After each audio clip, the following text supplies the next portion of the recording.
Hello everyone. This is the second video as a continuation of the previous one here.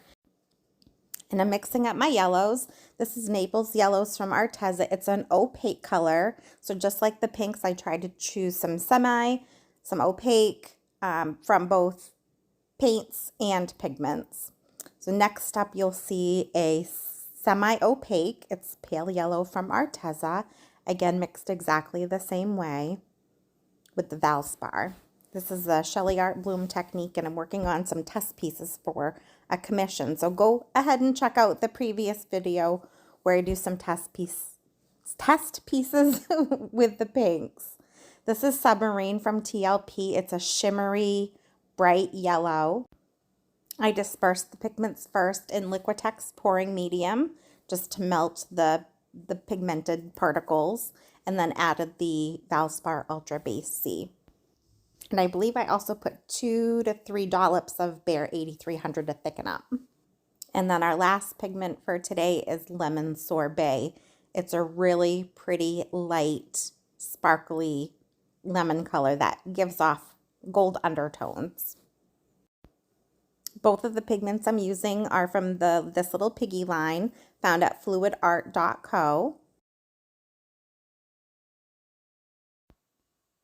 All right, now we're ready to get started. This is the first layer that you lay down in the Shelly Art Bloom technique, and it's called a pillow. It's just plain white house paint. I'm using PPG Multi-Pro. You get that from Home Depot, and I decant it into smaller containers, let it thicken up a little bit. So first we're going to start with the Lemon Sorbet, just laying some little puddles down. And this is a 4-inch tile that I also got from Lowe's, I believe. And then we're going to do the Naples yellow from Arteza, then Submarine. So I'm trying to layer them like light, dark, light, dark. And then the last one will be the pale yellow from Arteza. After your color puddles are laid down, you lay over a cell activator that gets blown over the yellow colors. The other colors, they just so happen to be yellow. And so this cell activator is Australian Floeteol and titanium white. It's about a 3-to-1 ratio, but I just hold my stick over my cup and let it drip off. When it bounces back at around 4 to 5 seconds, it's a good consistency.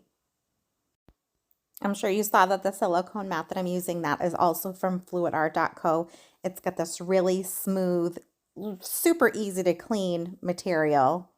And then underneath that is my spinner, which is just a 12-inch glass Lazy Susan that I picked up off of Amazon. I do have a steel cake spinner one, but it's probably like, I don't know, 5 to 8 inches off of the table. And I'm so short that this flatter lower one works a lot better for me.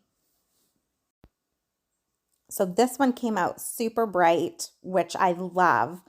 I'll try mixing the colors up in one more pour, see how it goes, and then I'll share with my client and she can pick which one she wants. She's probably going to go for the super bright one if I know her.